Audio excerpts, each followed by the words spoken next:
Oui, non, Charles est revenu. Ok.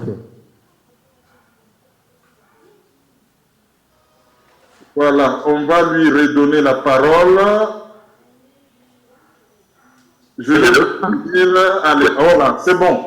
Donc, j'étais entré dans mes confusions de prénom. J'ai parlé de Robert Debré, c'est le père. Alors, oui, Bernard, dont l'hôpital porte le nom. C'est Bernard. C'est Bernard qui était donc, médecin. Autant pour moi. Et qui avait eu à opérer le président Mitterrand lorsqu'il a eu son cancer de la prostate. Et donc c'est lui, je l'avais rencontré à l'hôpital Cochin. Et donc c'est lui qui avait eu à m'expliquer effectivement qu'il y avait un vrai problème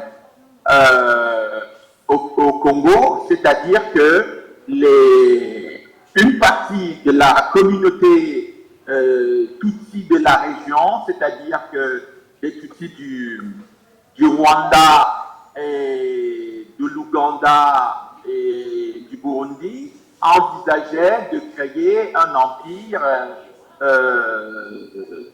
qu'ils appelaient Empire des volcans, c'est-à-dire un empire Tutsi, dans la région. Donc le Congo serait en quelque sorte l'épicentre. Et donc, la création de cet empire avait vocation à amener la minorité Tutsi, qui est sensible à ce projet-là, à dominer politiquement et économiquement la région des Grands Lacs jusqu'à l'Afrique centrale. Donc, l'objectif était qu'une fois qu'ils s'emparent du Congo, vous savez très bien que le Congo, bien sûr, est frontalier de la République centrafricaine et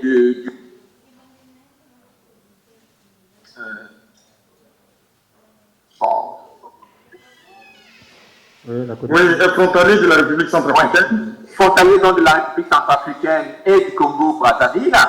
Et donc, évidemment, quand vous prenez le Congo, en plus d'avoir l'Afrique de l'Est, vous avez également une partie de l'Afrique centrale, si ce n'est l'ensemble de l'Afrique centrale. Parce qu'à partir du moment où vous avez la République centrafricaine et le Congo-Brazzaville, vous êtes à quelque part du Cameroun, du Gabon, du Tchad, etc. Donc vous pouvez contrôler quasiment toutes ces régions.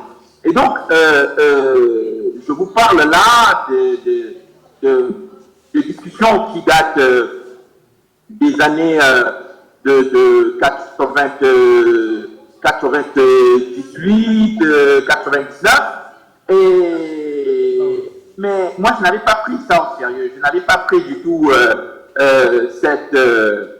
ces révélations au sérieux, malgré le fait que le témoignage du professeur Debré était fondé sur ces discussions avec des hautes personnalités Tutsi du Burundi, de l'Ouganda et bien entendu du Rwanda, avec lesquels il avait d'excellents rapports. Et donc, c'était vraiment le fruit d'entretiens directs avec ces personnalités qui l'ont amené à constater cela. Mais il n'y avait pas que cette vision-là, il y avait aussi le fait qu'il a pu obtenir beaucoup d'informations très importantes sur cette question.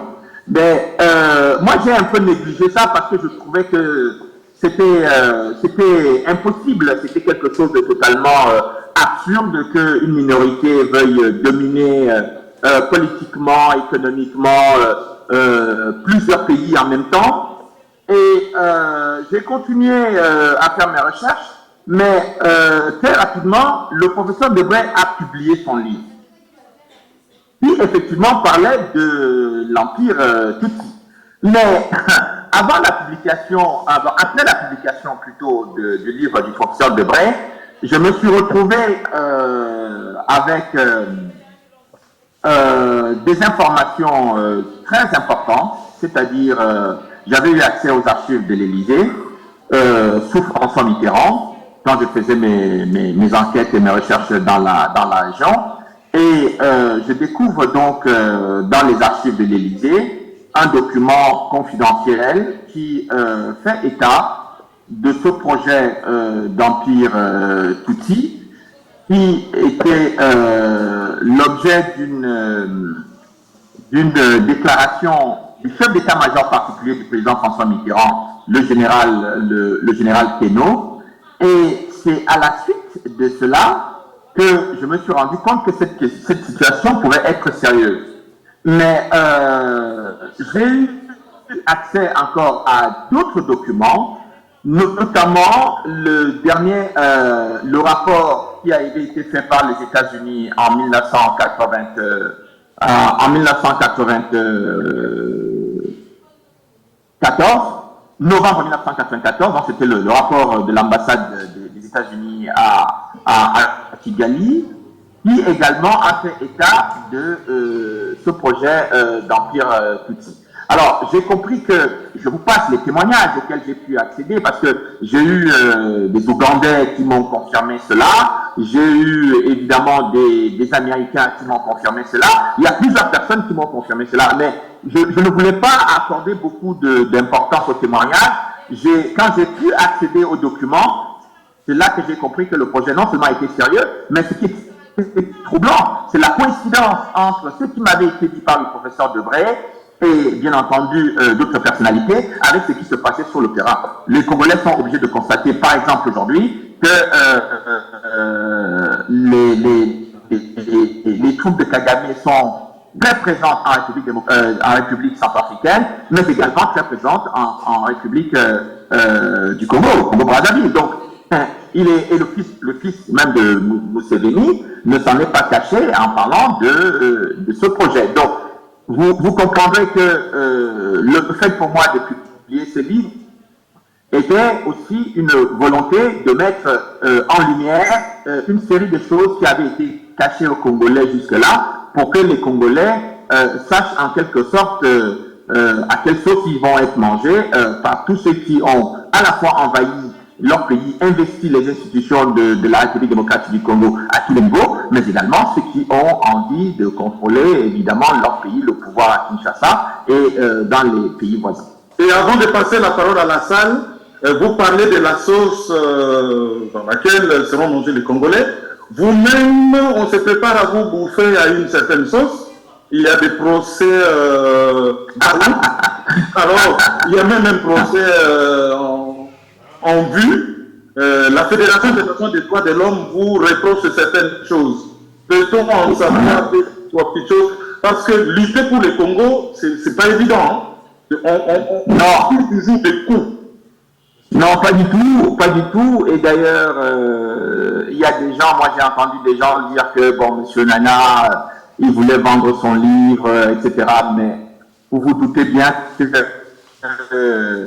si vraiment on veut vendre le livre, c'est pas le Congo il faut pas parler du Congo, hein, parce que personne ne va vouloir vous soutenir. Si vous parlez génocide des Tutsis au Rwanda, là vous pouvez vendre. Et si vous parlez du bien de Paul Kagame, alors là vous allez passer sur toutes les chaînes de télévision du monde entier sans aucun problème. Non, quand on travaille sur le Congo, il n'y a que des coups à prendre, mais ne vous inquiétez pas, pour moi, je pense que ça fait plus de 25 ans que je travaille sur la région. Paul Kagame lui-même a intenté un procès contre moi. Je ne crois pas que ça se soit bien passé pour lui, puisqu'il a abandonné lui-même le procès. Je ne crois pas que la FIDH va abandonner le procès, puisque je crois que ceux qui ont voulu m'attaquer ou qui m'attaquent ont préféré se cacher devant des Français, c'est-à-dire derrière des Français plutôt. Ils se sont cachés derrière la FIDH, se sont cachés derrière l'association Survie, et ils se sont cachés évidemment derrière la Ligue des droits de l'homme. Mais on n'est pas dupe, je ne suis pas né de la dernière pluie. Bon, je vois très bien qui est derrière ces organisations qui intentent un procès contre moi, mais si vous voulez, ce serait peut-être aussi une bonne chose, parce que de toutes les façons, il faut que la seule chose que je peux vous dire, c'est que je ne suis ni impressionné par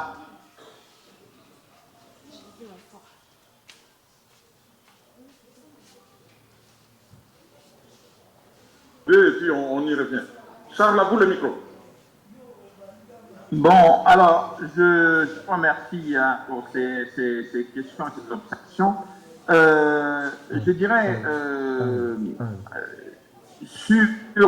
à propos de la dernière question ou observation de M. Augustin que, écoutez, je pense que la responsabilité des Congolais est indéniable.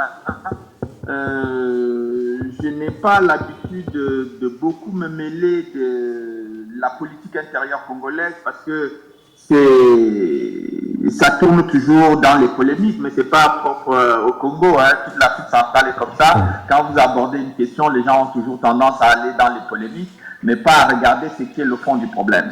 Et pour moi, le fond du problème aujourd'hui, c'est la sécurité, la protection des Congolais et la sécurité du territoire national, la défense du territoire national, c'est-à-dire le respect de la souveraineté du Congo. Et ça, ce sont vraiment les éléments les plus importants pour moi, et c'est pour cela que j'ai fait tout ce que je pouvais pour que les gens comprennent. Il est évident que dès 1996, quand les Banyamulenge ont lancé leur campagne de mobilisation et qui a abouti à la chute du maréchal Mobutu, il y avait des Congolais qui ont accepté de jouer le rôle de figurant pour faciliter la chute du maréchal Mobutu. Ils n'ont pas assumé ce qui s'est passé, bien entendu, après. Ceux qui sont arrivés avec le musée quand le pays a été... la guerre de 98 a été déclenchée contre le Rwanda. Il y a des Congolais qui ont trahi le pays, qui sont allés plutôt avec les envahisseurs et ceux qui étaient contre le pays, au lieu de se serrer les coudes, même s'ils étaient en désaccord avec le musée Kabila, de se serrer les coudes avec le président Kabila pour défendre le territoire congolais, protéger le Congo et permettre à ce que les Congolais reprennent la main sur leur pays. Quand Joseph Kabila est arrivé, il y a des Congolais qui ont encore joué le jeu. Moi, j'entends encore d'autres Congolais qui demandent aujourd'hui que Joseph Kabila revienne au pouvoir en faisant comme s'ils ne sont pas au courant que malgré la publication de mon livre, j'ai quand même expliqué que c'est sous Joseph Kabila qu'on a eu toutes les guerres d'invasion. Et je crois que tous les Congolais ne sont pas amnésiques. Beaucoup sont au courant que sous Joseph Kabila, on a très peu entendu Joseph Kabila protester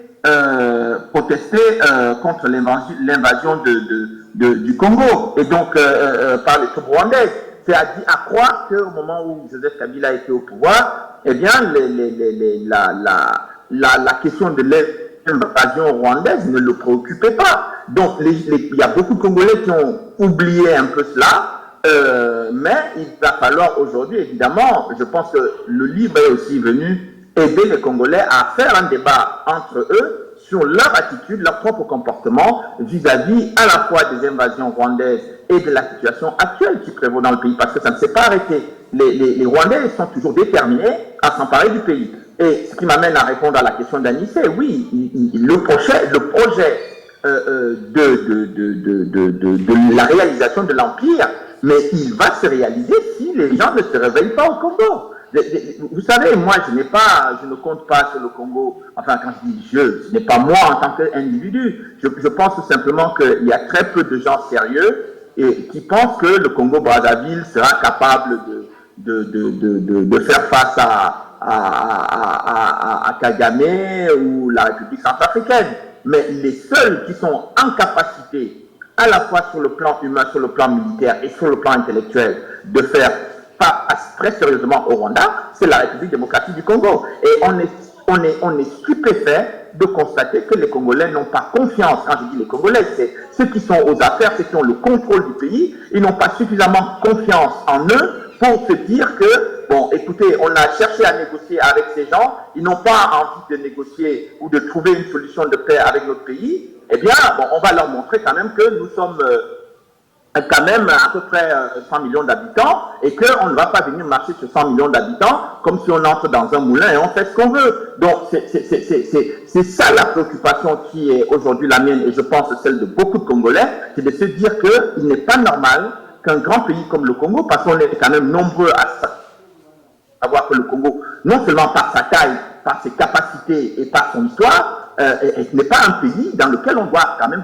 venir faire tout ce qu'on veut, comme le Rwanda le fait jusqu'à présent. Et là, il est aujourd'hui question que les Congolais redressent la tête s'ils ne veulent pas voir leur pays leur glisser sous les doigts, parce qu'ils ont déjà failli, ils ont déjà pris le pouvoir en 96, en 97, comme je le disais tout à l'heure. James Kabarebe est devenu chef d'état-major de l'armée congolaise.